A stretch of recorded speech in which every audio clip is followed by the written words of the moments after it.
sorry for the false No. start, guys. There we go. We've got audio now, so let's get those introductions done again after my screw up. So we've got Aulex with us today. Aulex, how are you? A little better now.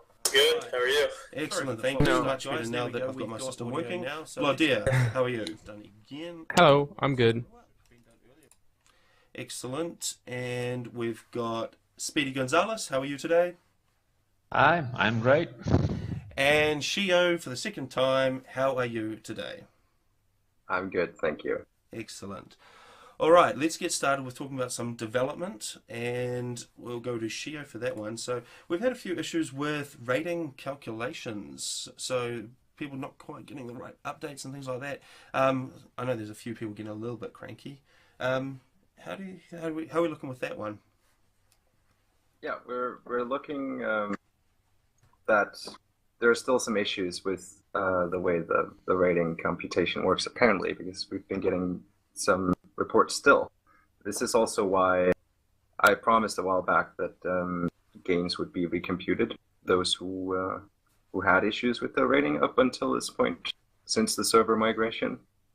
I haven't run that yet, because before I run that, I want to make sure that the rating updates are exactly as they should be. So I don't have much to say that except, I'm sorry, it's kind of late here. If you're having issues with your rating being updated wrongfully after a game, please go to the tech support forum. There's a pinned topic with the title "Bad Rating Change from a Game. Please report here," and put a post right in there. Remember to, as usual, attach your logs from your client. There are instructions on how to do this. Top side of the forum. This allows me to get a handle on what exactly is going on with these remaining calculation issues and solve it. Until this is done, I'm not going to be able to recompute prior ratings because it doesn't make much sense to do so. Yeah, that's the update on this. Cool. So also there's been some delays on ratings updating. Is this normal? It didn't happen before the server change, so I'm assuming that's not Actually, normal. there were varying systems in place before the server change. For a while, we ran with a system where it would only update your rating daily, and there was also a system where it would only update it weekly. But for prior to the server change, I do believe it updated instantaneously after each game. And it does so internally as well, but you will not see your updated rating until you relog as of right now. It doesn't show up in replays either, apparently. Yeah, and that's the same thing. So going forward, is this something that is going to be sorted out so people will see the instant rating updates? Is that what it's going back to? I would like we used to have at a point a pop-up going up with the notification system, just like you see when players, some of your friends host a game, you get a notification if you have those things enabled. I would like to go back to that, but rating is sort of a controversial thing for our player base, and making changes in this area is always kind of, yeah, some will like it, some will not. So I haven't pushed forward with this for now. Looking forward, though, yes, I would like that. So assuming the player council will be taking over this kind of decisions, right? It's certainly not mine to make alone. Cool. Well, that sounds good. We'll look forward to that. We've also had a few issues lately where there was connections, so people were having blocked connections. That's all resolved now, isn't it? Sort of. Mostly if you get told that you have connectivity problems, you have actual connectivity problems. It's not something we just tell you for fun. There are, however, some technical problems with the client that under some circumstances can wrongfully show you this message, and these are not 100% solved but for the majority of our user base, they should definitely be solved. As usual, if you're having these problems, post in tech support, and we will read them, we will go through them, and we will be working on solving them for the minority of users still having this issue. I can also give an insight on there. And well, yeah, some people really had the client not really connecting to FAF for some reason, but a lot more people kind of had some antivirus with internet security and some firewalls, bad configurations. If you guys kind of check the tech support forum, you will see that a lot of those were actually not the FAF clients itself. It was some local software, and computers can change from person to person, and some local software was really messing with the FAF connection.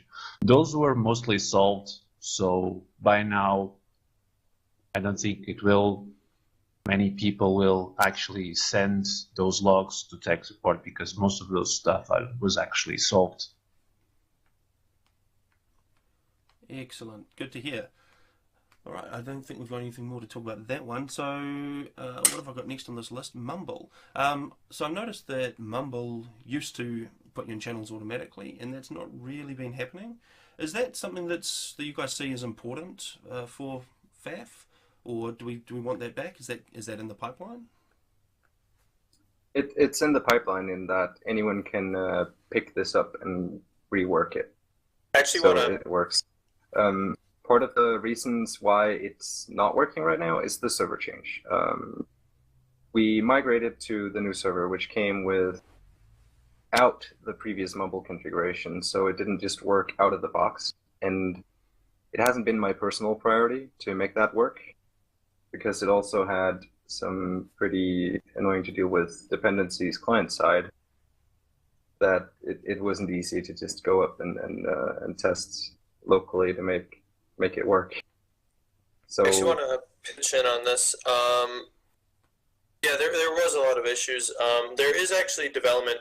I was actually taking a look at it last night, the Mumble connector. So there is development area. I was talking specifically with another developer. So it is in the works, but it's not like super high priority. But I know that we have two people who have previously shown interest in getting this thing working again. So to answer the question about whether it's in the pipeline or not, yeah, it is. But not for me specifically. I don't think aulex is working on it either. No, I was specifically talking to someone else about it, and I set up an environment for him, and so he can start working on that. Yeah, do you guys see it as important? Like Blodir, what's your thoughts on that? Do you think that it's really useful for new players to be able to have voice integration, or is your feeling that it's not used too much? I think Mumble is kind of not a huge priority. At least I never used that connector when it was working, and I don't know how many people actually did. And if they want to use voice integration, I mean, they can just go Mumble on their own without the connector, and I think most people will do that anyway. Like if they want to do it, if they want to voice chat, they will get to Mumble without the connector anyway. So I don't think it's a very huge priority myself. Yeah, I mean, I know it can be a bit daunting for new players to be able to find out information like that, to find out that you could run Mumble yourself and connect in. And I know a lot of newer games have got built-in voice. Does anyone think that would benefit Forge Alliance if you just jumped into a game and you just automatically had voice integration? Is that possible, sheeo? It's certainly a cool thing. And yeah, there's no reason why we shouldn't be able to make that work. Something like Curse, or write a custom Mumble plugin. But again, back when the Mumble connector worked and I got exposed to it, I just found it annoying and I went and turned it off. Yeah, same thing for me. Because what it would do would remove me from channels where I was talking. Yeah, it could definitely be cleaned up such a way. If it really these complaints should be put on the forums, and so that it can be improved, and then we can properly implement it. Yeah, I suppose the issue with that is that a lot of people especially new players, they don't do it. They'll just find it awkward or difficult. But we'll put this in the nice to have pile. Yeah, definitely. It can also be quite annoying if it's something that you have to go and disable, like enabled by default, especially with people who don't use push to talk or don't have very well-made settings. Yes, of course. Cool. So, sheeo, what is the main area? Maybe aulex wants to pitch in as well. The main sort of things that you're looking at in terms of client development, server development at the moment. What's probably the priority, you'd say? Well, right now the priority is still fixing broken things. So, as many people I'm sure know, we don't have the capability for everyone to upload mods and maps, and I'm terribly sorry about this. It's it's solely my fault. I simply have not had the time to follow up on this and make it work. No, I wouldn't say that, sheeo. I mean, everyone appreciates massively. I mean, the effort you put into this. Yeah. I just don't need. I don't need to hear that. I'm happy the way things are. I just wish I had more time, but I unfortunately haven't had as much time as I wanted to recently, especially since I started a new full-time job. So, yeah, there's been that. Cool. But that's definitely the priority for me right now. Longer term, me and aulex and anyone who wants to contribute are working on a long-term plan for the client. There's nothing here to announce yet, but Something very cool. we're unifying the architecture. So we take stuff from, as you guys know, there's a second client that's been worked on a lot, and we're kind of trying to unify and go in one direction for both clients. That's all I want to say about that right now.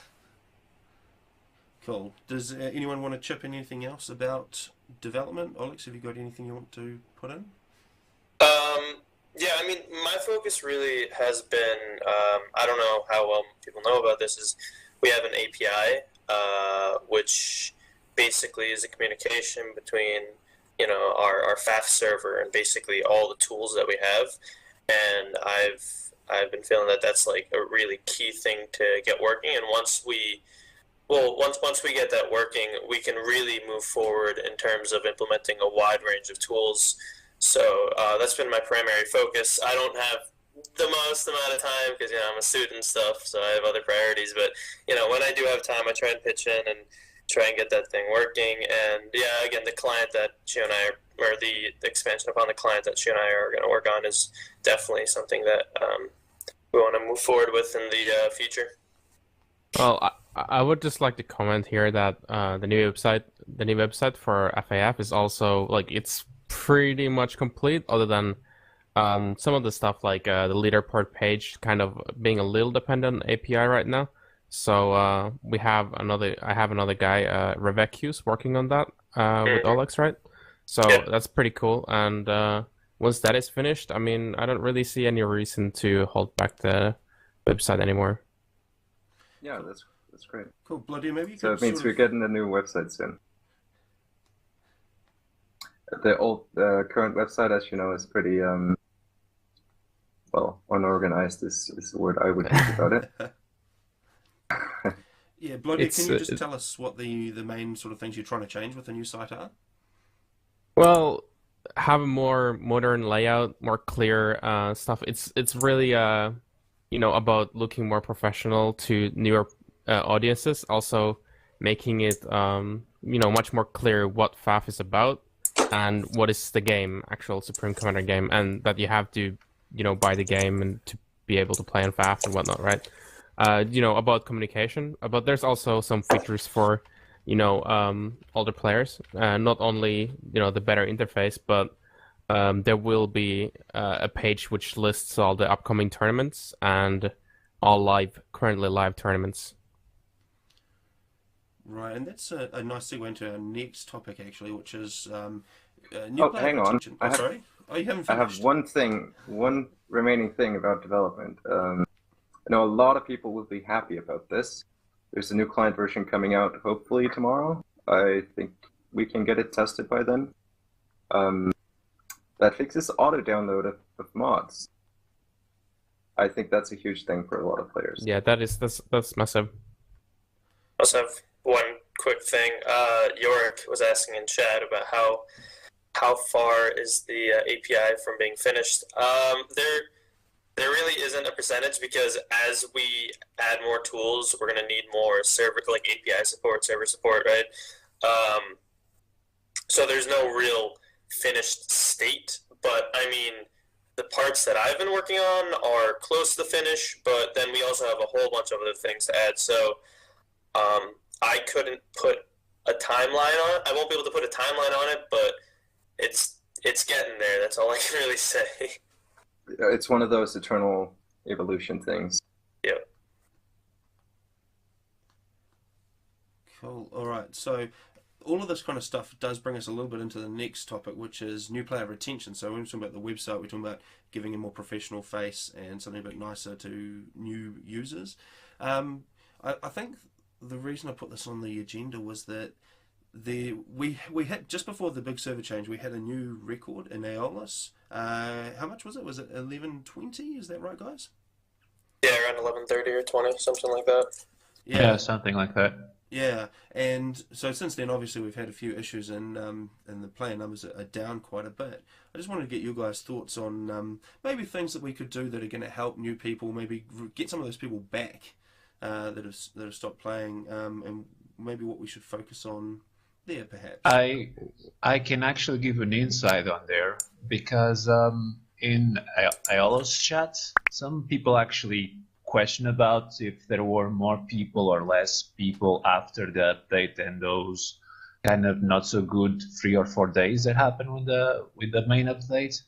And the fact is, there's a post in the forum that shows that our player base almost is equal as before the update. So maybe we I don't know this weekend, but I think we went to 900s or something like that. I was here Friday, and people are pretty much using in the same way that they were before the update. I don't think we have any player base lost. At least the graph shows almost the same number of people before and after.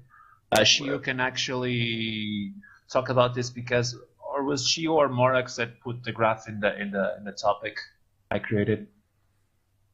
You created a graph in a topic first. I think it was Morax with some service statistics okay, about. So some people have probably received a link from me at some point with some actual stats about the online users, because what you see in the chat isn't actually the amount of online users. It's the amount of online users who are also signed into IRC. And as you guys know from this week's updates and perhaps the previous week, there are some issues with the client in IRC that sometimes it will not sign in. These are not new issues. The client has had these problems since its inception, basically. But I can tell you the actual real users online numbers, and I can give you a graph of them. And I can also tell you that the maximum we had within the last month was on the 27th of March, and it was 1,303 users online. Well, that's quite a lot higher than we've sort of seen. That's actually really good. But you shouldn't compare that with the RC number, because that would be higher back then as well. So it's hard to say. So do you expect that the player base has increased, or if it's gone a little bit down? I can't say that because we haven't been running these monitoring proper stats services for long enough. Yeah. So I can't really say. Yeah, I would expect that. I think we're at least stable. We have not decreased in user count. I don't believe so. Right. I think the biggest problems that were introduced were Black Ops being broken. I think a lot of newer players wanted to play with that. A lot of those, pretty casual players, right? Really like playing with Black Ops, and some people were definitely turned off by it not working anymore. Also, the issues with rating, maybe lessening the competitiveness of certain players a little bit less, so they might not play as much as they did before. So I think those might have affected the player count slightly, but I mean, we've been always growing, right? Like FAF has been growing for forever, slowly but steadily. Yeah. Not quite exponentially, but we're growing linearly, I would say. Yeah. Yeah, that's really awesome. Just on the Black Ops, for anyone who hasn't read any of the posts about it, who's the expert here? Wants to just quickly explain what's happening with Black Ops. Well, iStreamer's the expert, but he's not here. Yeah, I don't know who's the expert here. Yeah, I don't think many of us work with that. Okay. I think it's know just is iStreamer, right? Expert. The previous, all I know is the previous update about it, regarding copyright. Now we're working on another featured mod that we have permission to publish. That's what I know. Right, and that's iStreamer's thing, is it? Yeah. I have not had the time to involve myself in this. Fair enough. Cool. So I don't think anyone has anything else to add for new players. Is there anything anyone wanted to add? Well, I mean, I could talk about drawing in players, but that's a pretty big topic. I don't know if you want to go into that. Well, there was a post on the forums today about new players and matching in ladder. Yeah, there's certainly a balance to be found there between, how big of a range you want to give the new players, right? Like, if you want to let them match against much higher rated players than they are. Well, we don't currently. The thing is, in FAF, average rating is 1500. That's how True Skill is designed. Just so happens that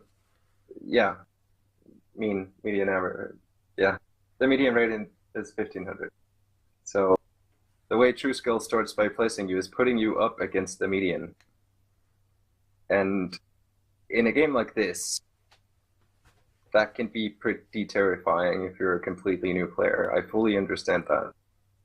But we can't start out matching new players against sub 1k rated just because of that. And by sub 1k rated, I don't mean the rating you actually see. I mean means below 1k. Okay, I can actually, there's a thing about these new players coming up to play ladder, and you are on the other side of things. You are actually playing ladder, and you have 1300, 1500, 1700 rating. What happens here, you know that the other guy is new. I've received plenty of new players, and I asked them, hey, what's up? You're new here? Yes, I'm new. Why am I facing versus you? Your rating is so high. No problem. The system is just trying to give you a rating and trying to calculate a rating. So the first 10 games you do or so will be versus kind of random people. I think it's part of us, the players who are actually played here for some time that have actually achieved some higher rating, to tell those people it's kind of a community here. And it's a good one community, actually. So we can actually help those persons coming in and tell them what are they going through when that happens. Yeah, and we've been trying to do that. It's what the standard answer you get in aulex, I believe. Unless you happen to be in there when Blackheart is on.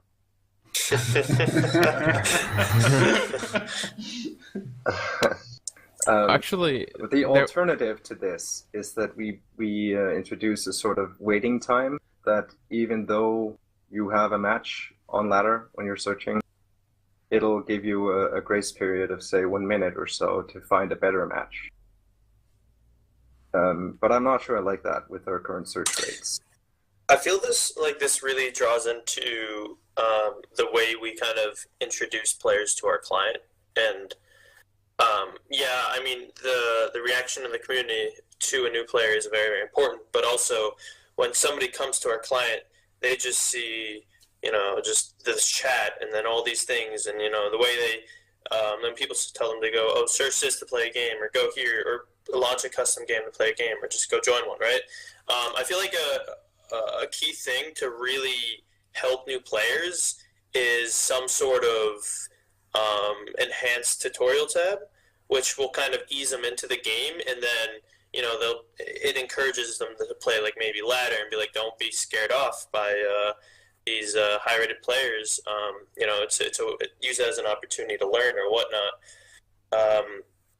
And I feel like if we really, really improved upon some sort of tutorial system, not like these videos that we constantly push out, but actually interactive tutorials, like similar to the campaigns, but I mean, obviously tutorial mission, or like a more rigid structure is what I'm kind of suggesting. Well, I think a more intuitive UI will go a long way in, you know, showing people what it's about. Like, a lot of people who join the game, like, they have no idea what's 1v1 rating and what's global rating, what's the difference, and how can they find out their ratings and stuff like that. That's actually quite important, because those first steps, and you decide if you're gonna, you know, keep playing or not, those are really important. You are absolutely right about that. And especially the first impression of the game is the one that lasts in you and says, okay, you're going to spend more 1 hour trying to learn. You're going to spend more 2 hours trying to learn. And I agree with Blodir completely.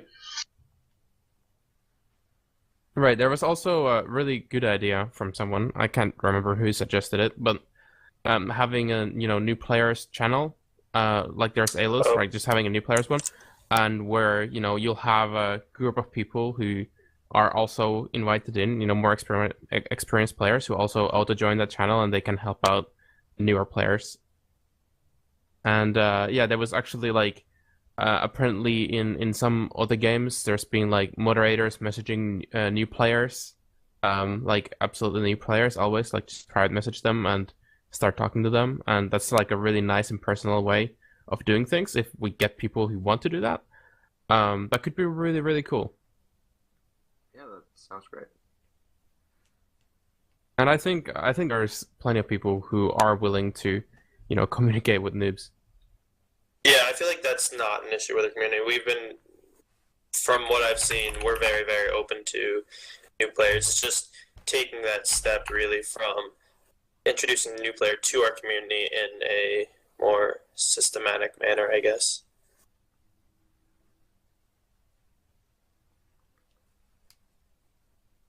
Cool. All right. So, do you think there's a few client changes that we want to try and maybe think about planning out then, Blodir, to try and tidy that stuff up? Was it the client you're talking about, or more the website for the first impression? Well, okay, so website is first impression for, you know, people when they consider if they want to actually, you know, get into FAF or not in the first place, right? And then you have the lobby. The UI for the lobby is, you know, a little poor right now, to be honest. Like, it's not very clear. Like I said, like ratings, for example, they're not really clear. You know, rating limits on games, for example, that's not really clear either. How do you even host a game? Not so obvious. You know, even when we want to auto match, it's not, you know, super obvious. Like, all of these things, they add up, and yeah, there's a lot of stuff that can be done with the UI for the client. And, you know, if there's someone who wants to work on the UI, then, you know, I'm glad to help you design it. Yeah, we really need. This was an issue when I was working on Downloads client. It's just we need kind of just somebody or a few people to sit down and think about really the user experience, because in the end, what you were saying, Blodir, that is the most important thing. And if we don't have anybody doing that, rather we just have a bunch of developers pumping out these new features, which are cool, but no intuitive way to approach it, then it's going to be kind of, in my opinion, the downfall of the community. Well, I'll actually talk to you about that later. Yeah, of course. Cool. Well, I suppose that kind of brings us into perhaps the domain of the new promotion council position. So we've got the council nominations, which is happening at the moment, and there is supposed to be some elections. Does anybody know what's happening with that? Sheeo, has there been anything in the council? It's coming soon. It's coming soon. The way it'll work is it'll be on the What's New page. You'll have a vote. You'll have the option to go vote there. And you will select a priority for each position, up to, I believe, 3 or 5 we haven't quite decided on that for each position. So you don't just nominate one person for each position. You nominate up to 3 or 5. What about there being, since there's some overlap, multiple people are nominated for multiple positions. Yeah, you can nominate the same guy for multiple positions, Right. and this is why we need you to be able to nominate multiple people. You need to be able So to we vote for multiple people, right? Yeah, we can't really have ties. Yeah. Okay. So trading like those votes don't have to be recalculated because somebody got a position and they can't be on 2, right? Yeah, it's since you all have the priority. instantaneous. Exactly. So if someone gets nominated and there's a tie, this is going to be highly unlikely. But if that happens and they're both first priority for both 2 positions, they'll sort it out internally. Mm-hmm. That's the plan, anyway. But it shouldn't happen. And it'll go up as soon as possible. The guy in charge with doing this is Vishnik, and he has been terribly busy recently. Cool. So that's why it's not up yet. The positions that I can see here in my list, so we've got a players counselor, a promoters counselor, and map and mod counselor. Do you want to just run us quickly through sort of the responsibilities for each of those? Yeah, sure. So the idea overall with counselors is that you get an area that you're sort of responsible for, but overall you're largely defining your own role with the support of the council as a whole, of course. So if there's anything major, the council votes on it internally or discusses it internally, however we choose to sort things. But other than that, you're primarily just given free reign over your area. And if you believe your area as player counselor includes the ladder, which I think it does, then you do what you want with the ladder and try and make things happen there. Nothing's going to magically happen with development just because we elected someone. Everybody knows that, and we have to be realistic about it. But part of the job as a counselor is to make things happen and talk to people and convince them to do this. So it's a tough job. You can kind of compare it with being a member of a board of directors for any normal company. Right. So the players counselor, that one has opened up from TA stepping down. Am I right? Yes. And the promoters and the map and mod, those are new. So I understand there was a little bit The of promoters discussion. isn't a new position either. It used to be Brink of Insanity who had this. Ah, right. Okay, so that one's opened up. And is mod and map new? Yeah, it's not exactly new. It was part of the original scheme of things, but we never had a vote for them. So now is the time. Part of what we envision maps and mods counselors will be doing is managing our maps and mod vaults, but also encouraging map and mod development. So hopefully we get someone competent within these areas to create new incentives for people to make maps. It could be kind of a map tournament. Upload button. An upload button. Yeah, that kind of falls on me, right? Or someone else. Hey. Nah, I'll do it. I just need the time. Yes, of course. So they would be making incentives to get new maps created or get new mods created.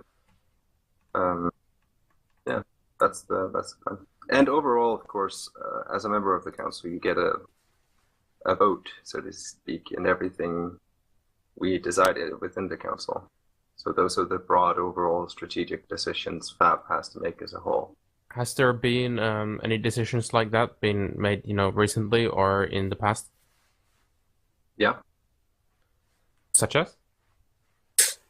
Well, that would be private matters. Right. No, I'm just curious, right? Yeah, that kind of brings us into the next topic, which is the communication. So I mean, when we're talking about the council here, and we obviously have a few questions because none of us know how it works, and it's kind of a mystery black box that's been going on behind the scenes. Is there a plan, sheeo, to have a bit more openness around the council, or is it a nice secret society that likes it like that? Openness around the council. Yeah, I mean, cause we like our beach parties. No, of course. We want to be as open as possible, but we also have to realize that everyone has their own private life, and we can't all devote 37 hours a week to this. I have put in unnatural amounts of hours this year and last year, and I kind of have to tone down on that. And everyone else has been putting in, I hope, not unnatural hours. So, yeah, we're limited by the fact that we're all human and we all have careers and jobs. Beside this, it's not something you can live off of this right here. So communication is the obvious first place to slack on, which is bad, of course. Yeah, of course, the promoter counselor will be able to fix that, right? Well, hopefully. Yeah. That's part of what we want him to do. Yeah, so that'd be or help doing. Of course, it's not going to be a thing where we get the promoter counselor and everything has to go through him whenever we communicate anything. That would be ridiculous. Yeah, but as I said, he has a life too. Everybody needs to. Yeah. And I think a lot of people, like, you can still get people, like, for example, the promotion counselor might not be making some posts on What's New page himself. He might be telling someone, like, getting someone else to write them for him or stuff like that, right? Exactly. Delegation is key. Yeah. Yeah. And I try to delegate as much as I can as well. I'm primarily limited in the fact that most of our things right now require access to the server in a way that isn't really nice to give out to just anyone. And we really want to make it just really easy to contribute as a developer. So that's my kind of thing as a counselor on FAF. That's what I'm trying to achieve. Make development and contribution to the code base as a whole easy. Yeah, I know you've been doing a bit of work in refactoring, just trying to make the whole thing a little bit easier to use. Do you sort of see it's getting easier for people to come on board? I'm sorry, I kind of missed that. I think you've been doing a little bit of work on refactoring and trying to make things easier. I mean, how is that going? Do you feel that it's easier now than, say, 6 months ago for a new developer? Definitely. When I first arrived on this project, there was little to no documentation at all. There were no unit tests. There were no, places I could go to. There was the wiki, and it wasn't very developer oriented. And now we're building tools that are kind of easy to get into as a modern developer, I would say, because we're using more broadly used technologies such as a web API for many of our things that are suitable for such a thing. And we're relying less on custom proprietary written things that aren't documented. So yes, I highly feel that right now as a developer, it's a lot easier to start contributing to FAF as a whole. Cool. But we're not done. We're not done in this area at all. Nice. So the communication side of things, I mean, I know that it's been a little bit difficult for people to follow what's happening. I understand there is a dev blog up. Someone want to shout out the URL for that? I do believe it's fafdevblog.tumblr. faforeverdevblog.tumblr.com. Yeah. Yes, and the plan was that I should be contributing to this dev blog too. But as you might notice, there are no posts by me. So how does one go about, getting, starting to contribute to the dev blog? To the dev blog? Yeah. You'd have to ask me or iStreamer for So iStreamer's the one in charge of that? Yeah, he's the one who set it up. The plan is, we talked about this shortly in Slack. When we get the new website up, we ideally want to move this there as a subsection of blog, whatever news thing we end up with. We can make a subsection there. Yeah, exactly. We have categories on the new website for blog posts, so simply can make some of them like dev. Yeah. So kind of back to what we're doing right now with what's new. There is the occasional dev blog on there. Cool. So the idea, but yeah, of course, just make it a lot more usable. yeah. So the idea for this is to really concentrate all of the development type changes, because at the moment you've got quite a few different places that you might want to check if you're trying to see if there's been changes to the client or anything. So the idea is really to channel that through here. Yeah, that's the idea. So I want to get the status page back to being what a status page is.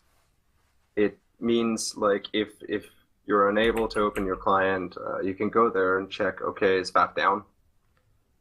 And hopefully the lights are green.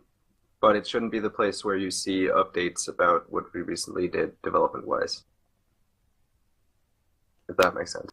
Because that has been sort of what the status page evolved into, at least in start March, in February.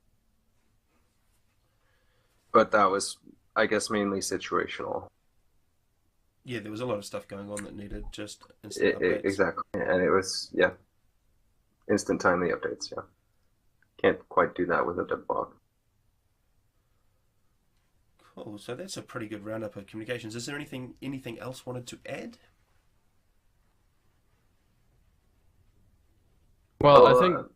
I kind of want to ask Aulex and Blodir what they think about the question you asked me earlier. Onboarding onto this project? Yeah.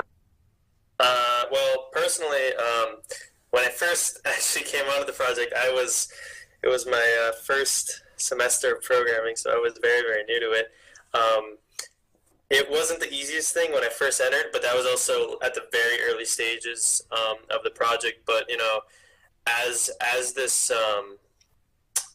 this project has evolved, I feel that it's a lot easier to use, and it's a lot easier to introduce other devs into our environment, including stuff that I haven't even worked with. Like last night, I was up at some time helping another developer. This is going back to the Mumble thing. Set up a client environment. It wasn't the hardest thing in the world. I mean, it was fairly straightforward, and also understanding how things are working. It wasn't too difficult. So personally, I feel like there's still progress to be made in terms of the ease of setting up, of working and contributing to this project. But we've definitely like gone very far from, or we've definitely improved from when I first joined the project. Well, for me, I've kind of made my own path in a way where, I've started working on website from ground up, right? So I haven't really contributed to existing repositories that much, or at all, actually. So it's just, for me, it's been, website and been, looking at API, every now and then. But I do feel like there's some, a lot of work to do in terms of documentation, at least for the API. There's that's a bit of my fault. Yeah, but not just yours. But it's fairly easy to read the code for that, at least. So it's not too hard to find out like what it does. But yeah, I think in general, like from what I've been looking at the other repositories, it's there's still quite a bit of work to do in terms of documentation. But I can't say that I'm extremely experienced either with contributing to open source. So right. I don't have much to compare it to. I just kind of felt like me saying that, well, I feel we've made progress is kind of, what would you use here? Well, it's wrong for me to talk about this because it's my goal. It's of course, I think we've made progress. I would like to hear it from someone else. And I think that would be my goal, at least to hear new people and get new contributors here. That's what we want to achieve. Yeah, there's been a few new contributors every now and then. Yeah, I mean, as long as we're we're trying to use newer technologies, and we try and keep our documentation up to date, and our readmes, I guess, kind of documentation, our readmes up to date, and we have like an active team of people able to help new developers, then we should be set, and that should be really the goal, in my opinion. Yeah, I completely agree. It's always been my fear that I would be the only one left with any knowledge of the code base. It's definitely scary. It would be very scary.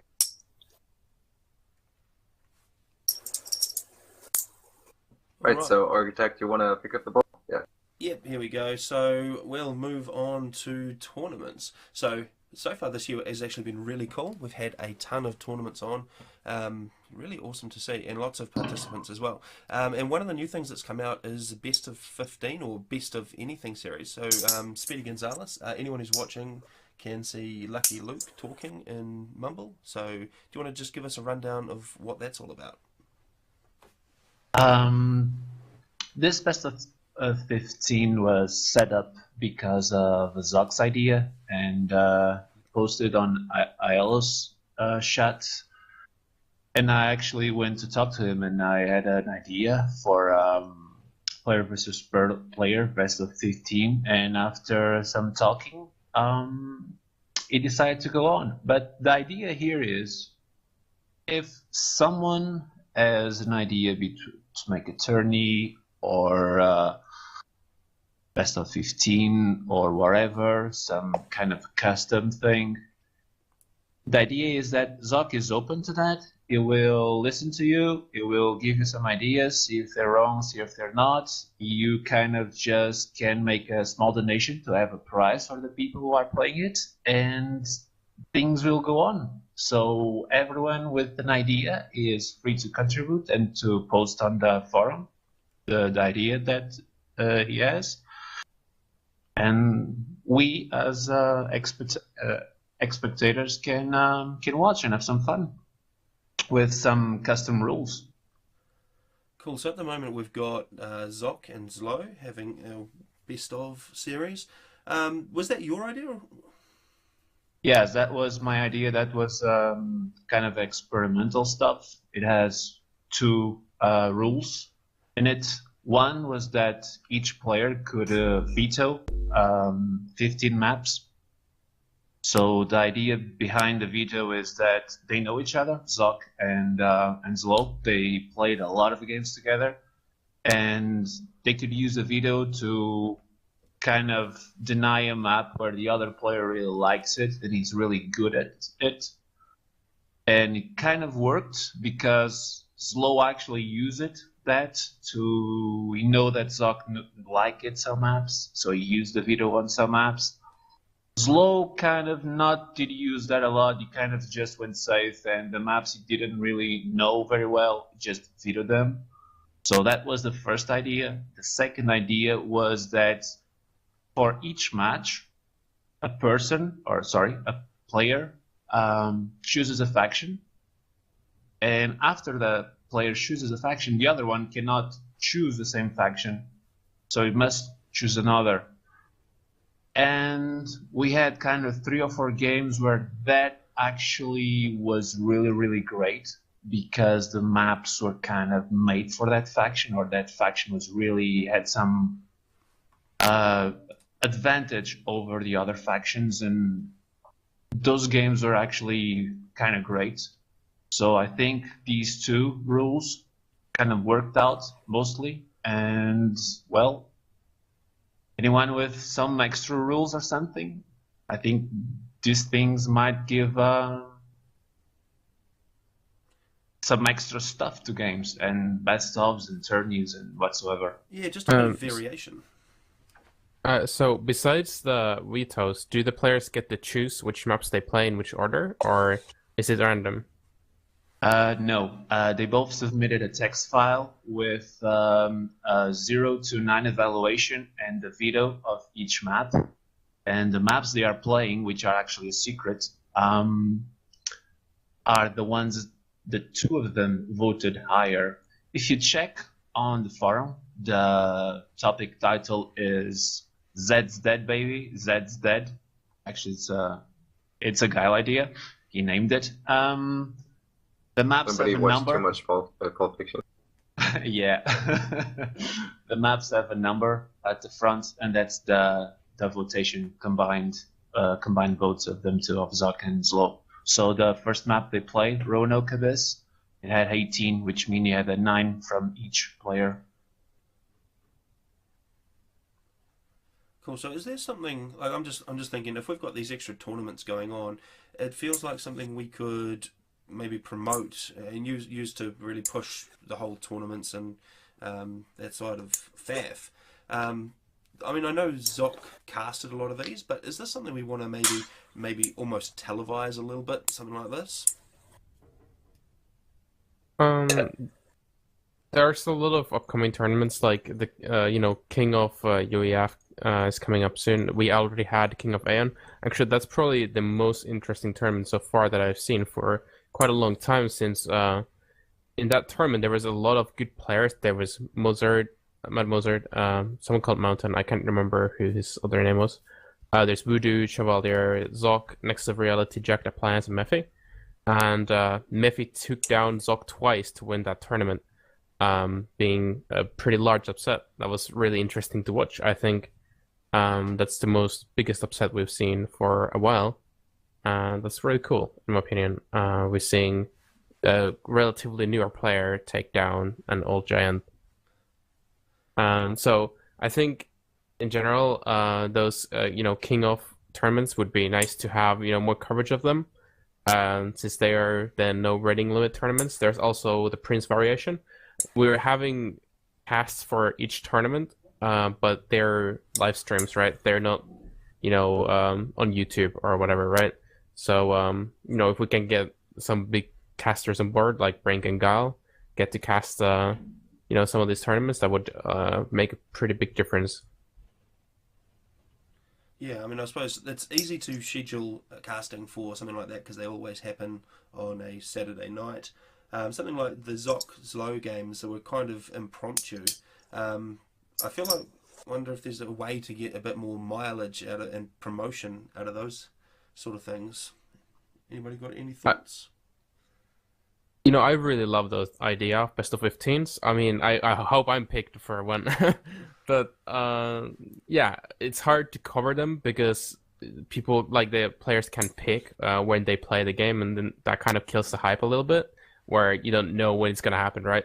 So you're not gonna wait for the stream. But I think it would still be possible for someone to just pick up the whole series and go through it right on the channel. Best of 15 might be a little long for just one guy to cover, so you might have dual cast or something of the whole series. That would be really cool.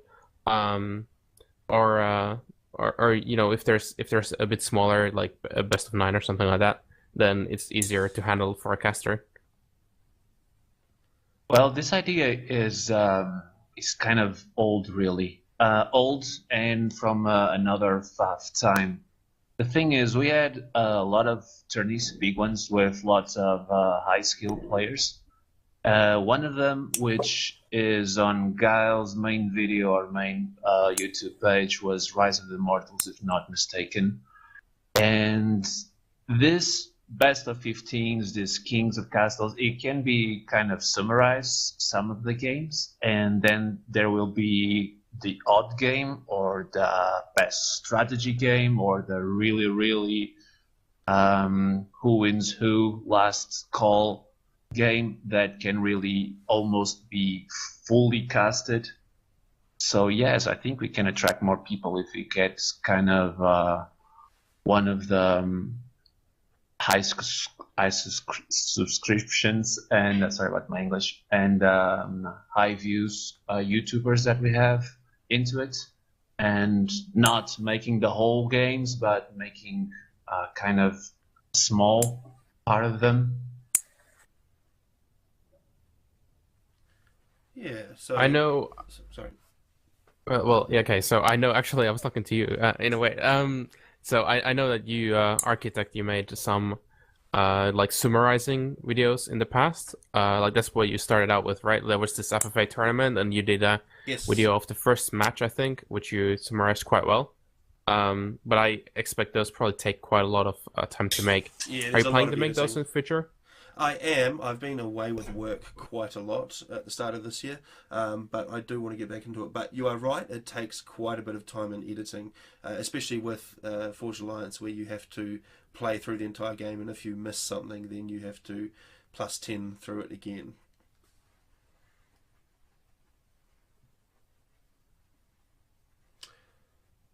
Yeah, so I do plan to. Yeah, I do plan to do more, but yes, quite time consuming. Do you think? Well, I mean, I look at say some of the big streams that you see on Twitch, and you get really nice coverage, and it's really TV style. I wonder if we could get maybe some Brink, or maybe I don't know if Guile ever does live casting, but if we could organise something a little bit better for tournaments, do you guys think that would be doable? I think Brink definitely doable. He's done some live casts in the past. Well, I mean, he does live casts regularly, but he's done some tournament casts in the past as well. I remember he did some with Orbital Potato. I don't know what happened to that guy. He was doing FAF casts for a little bit, but kind of stopped now. Yeah, I think. But yeah, Sorry. I think we can bring him, bring Brink to do some of this stuff, and he definitely has a nice viewer base.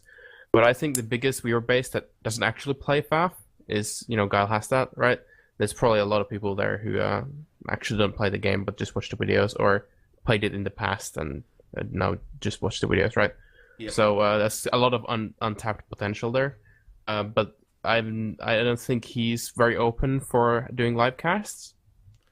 Yeah, I know his schedule is reasonably tight. He's had a bit more time recently. Anyone who's subscribed will have seen quite a lot more videos coming out of Guile. But yeah, I'm not sure that he can really schedule around tournaments. Just a fun fact, a couple of new players that I actually met in the ladder, both come from PA, and one of them actually knew Zafot's video YouTube channel. And yeah, this game can be promoted via YouTube, which is the best way, but it's kind of gets attraction from mainly RTS fans and these sort of games. So we can promote our tourneys in there, and probably, if we could, invite casters from other games. I think that would be a really nice thing to have. But I think it's also a very long shot. So, but it would be nice. Yes, it would. So the other tournament we've got running actually is WWPC. I don't know how many people really know how that works. I know there's been a lot of confusion around it, and people saying, hey, if somebody could actually know how this works and tell us, that'd be great.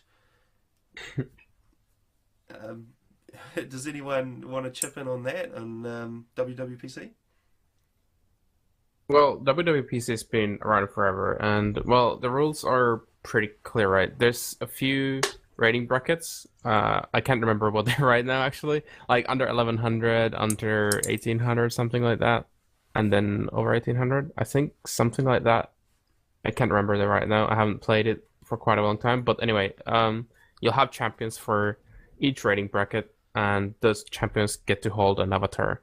And each week, or I think, I'm not sure if it's bi-weekly right now. Again, I haven't been playing it for a long time, but anyway, so each week or bi-weekly, these champions can be challenged, and if there's multiple challengers, then those challengers play out some matches against each other before that. Those challengers actually will have to decide on when they get to when they play on their own. All of the matches are decided between the players when they get to play them, but you will have to obviously still sign up in the thread, and the Calvarox will decide on the brackets and whatnot. I think the final match, like once you get against the champion, it's like best of 5. And if the champion defends his title, then he gets to keep the avatar and is the next champion for the next round as well. And if he loses, then you are the new champion, right? Yeah. So, I mean, it's quite an interesting format. It's quite nice that it is perpetual, so it's just always ongoing. But there's not a lot of people involved, and I just wonder if that is maybe if it's too complicated for people to figure out. Perhaps it's just not an appealing format. I wonder if you guys maybe think, what could be done with it to get it out there a little bit more. Well, okay, so I'll just check it now. So it's over 1900, under 1900, under 1500, under 1100. Of course, there's a lot of brackets there. And actually, there's quite a few players there. Like, there's not a crazy amount, but there's always like 10 players, right? But there's split between a lot of brackets, so that may twist it a little bit. I think that format kills the hype a little bit because you get to decide when you play the game, so nobody can really cast them because casters don't really know when the games are going to be played, and there's no like really large prize. It's just the avatar, so that's also matter. There's some other stuff that I have said about it before, but I've forgotten now. I thought about it before. I think I'm not too big of a fan of the WWPC format, especially since you once you win it once, then you have to play again the next week. So if you actually can't play again, then you just have to keep it out, and it kind of sucks, right? So that is it's just something with the format. But yeah, I do think that it can be promoted a little bit more. If casters pick up to always casting the highest bracket, for example. You don't need to cast all the brackets, but just cast the highest bracket, and people might want to watch that. Yeah, have there actually been a lot of challenges in that highest bracket? I'm not sure if there have been. Not really. I think this or last week there's Culverox versus Jack Appliance, and then Zok is the champion, right? So either one of those players are going to be playing against Zok. But Zok has been holding this title for like forever. There hasn't been like any challenges. I actually was supposed to be challenging him at some point, but that didn't happen. So like I don't know, like for a large portion of like the higher rating players, kind of need some better prize to go through the effort of arranging these games at the right time and adding for an avatar, like because all of the for all of the higher rating players, like an avatar is not really a big prize, and then you have the responsibility of having to play again, right? So it's just kind of a status symbol to win, I guess, but even then it's not such a big deal right now in the community. Like, not a lot of people really talk about it or care so much, so that's probably why it's not really played that much. Well, maybe in the leaderboards tab of the client, instead of all the lists, we kind of push the lists into the right side and make like first, second, third, and fourth WWPC types or different categories, and put the winner name in there. So yeah, that would be a nice spot to have. Yeah, or you can announce like WWPC winners weekly or bi-weekly. I can't remember again what it is currently. I know it changed at some point. But yeah, you can post them on like the news page or whatever, right? And that will be kind of nice to give them some recognition, right? Yeah, and I know there was a 2v2 WWPC in the past. I think someone posted in that thread again to try and maybe raise the possibility of that happening again. Well, Tokito and Italis were hosting that. I think there wasn't that many signups, so that's probably why it was shut down. Me and Speed were the champion of that for like forever. We didn't actually play very many matches, but yeah, there wasn't a lot of challengers. I think I still have the avatar. That'll be but it's inactive. Yeah, it's inactive, and it's been inactive for a long time now. I guess I could convince Tokito and Italis to host it again or something like that. But again, like, it's kind of a problem with not a lot of people actually want to play that. Yeah, I wonder if it's an issue with scheduling as well, because when you have the players organising their own games and you have to get 4 people to get the times, that could be a little bit difficult. Yeah, there was that under 3,500 rating tournament like recently, right? And it took like 2 weeks for them to arrange the last game, and that was just like 1 2v2, right? So yeah, it can be kind of difficult, and depending on the players, it can be like pretty much impossible. And you kind of have to make up some rules of like, you know, if you can't actually play more than like once per week and the next time, then you probably shouldn't be playing the tournament in the first place. Yeah. Also, you could also set up like a static time, like Friday evening European time, something like that. When there's no other tourneys, you could just have like, well, all WWPC matches are played then. I think that would be the best solution, to be honest. I'm not sure if everybody agrees with that, but Yeah, it might cut down the already not significant player base, perhaps.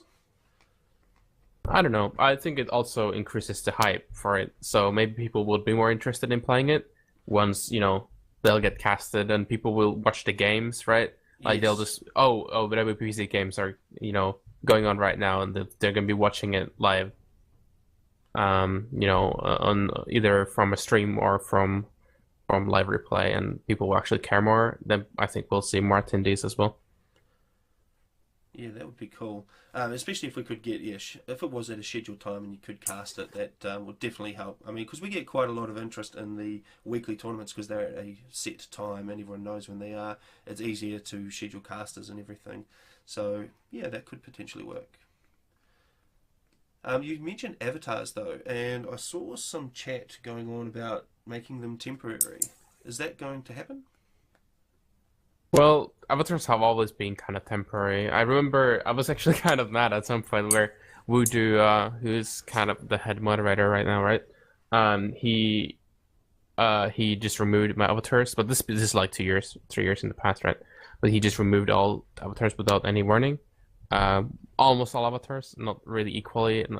So I actually don't know what's going on with the avatars. I know that the moderator team are handling them, and there was wipeouts, like just total avatar wipeouts with just leaving in like some avatars. Like for example, Blackheart got to keep his one of his avatars, and like some other people, like some of these bigger tournaments, I guess. So I was not too big a fan of that. Because it's kind of uneven, right? Like, but yeah, there might be more in the future. I don't know about the future, but there definitely have been some in the past. So do you agree that they should be temporary? That you should maybe get an avatar for 6 months and then it disappears and you have to earn it again? No, because I think like once you win a tournament, then that price should be permanent, right? It doesn't feel like so significant if it's just temporary. If I may pitch in here, yeah, there's no reason to wipe avatars. There is a reason. No, there's no reason. Oh, there's no reason. Well, there is a reason definitely to wipe out avatars. Like it depends on the avatar, right? If it's some kind of temporal avatar, like you're the first of your division. Yes. Yeah, sure. But like, just even then, like, I think there is reason to wipe out avatars because that will encourage people to play more tournaments. But I don't think it's really worth the trade-off. I don't think it encourages them. I think it discourages them from playing at all. Well, I don't know about that. Like, it's hard to tell. But like I said, I think it's better to not do it. But I think there are some upsides to doing it, right? Yeah, well, I mean, you just okay. You got Let me mad. put it this way: I believe in carrots more than I believe in sticks. Yeah. Yeah, so I mean, you were just saying, Blodir, that you got mad when you lost all your avatars. So yeah, I was kind of annoying. Like I was not like as high rated back then. Like so, like getting those avatars like King of Aeon, that was much more difficult for me then. So it was really annoying that like, I lost all my avatars while some other people, got to keep theirs for no apparent reason, right? Like if it was total wipeout of everybody else, I don't really think I would have cared too much, right? Like I would have just worked, avatars back. And I think if it's just total wipeout that everybody loses their avatars, I don't think I would mind that much, to be honest. Well, I don't necessarily agree because I mean, if you think about it, it's kind of similar to rating in that when someone plays a tournament for an avatar, they worked hard for that in some respect. They put their time and effort in.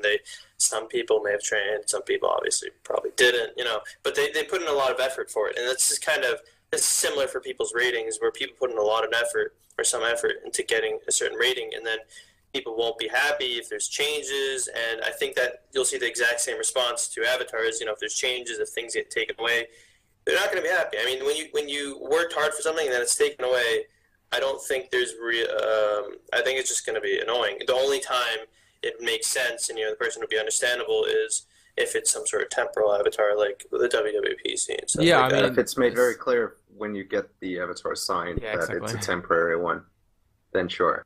Yeah, but in any other circumstance, I don't see why we would ever be removing them. I think it definitely, like, if there was some avatars to be removed, then those should, like, it should be, said, right? Like, it shouldn't be just, like, random at some time that happens. It should be something that's announced way before, right? Yep. I think we're all in agreement on that one. Is there anyone else? We're pretty much at the end of the agenda now, so any final words that anyone wants to pop in? Come help for the development team on FAF and come contribute, because we always need more people. There, you heard it. Yes, please. If you know about computers, go and help these guys. Yeah. Oh, yeah. No. Also, if you do know about anything else, I mean, if you're good at communicating, if you're good at writing wiki stuff, writing and graphics and stuff like that, that's actually really important. Yeah. I need some people to take nice screenshots for me, actually. So, hit me up on that. Yeah, and I mean, also, just, like, you can go into casting. Like, we always need more we always need more, like, motivated casters to We always really need help more promote the casters game. that people want to watch. Yeah.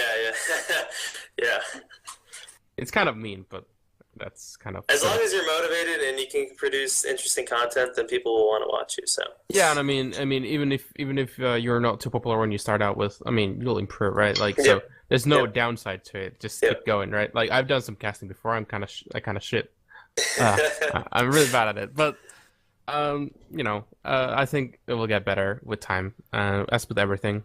And I think it would be cool if more people did it, even if they're getting very few views.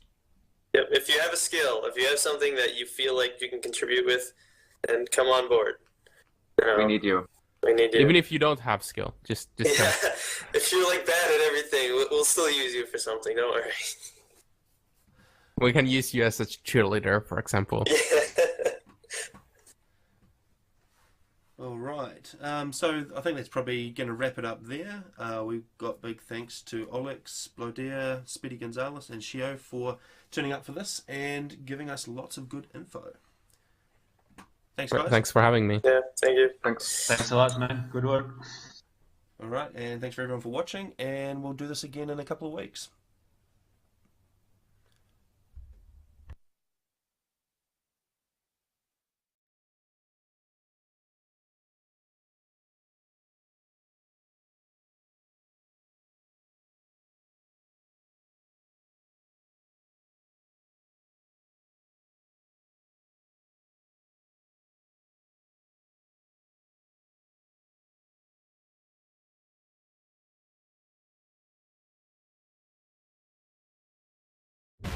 Watch and bet on live sport with William Hill every day of the week.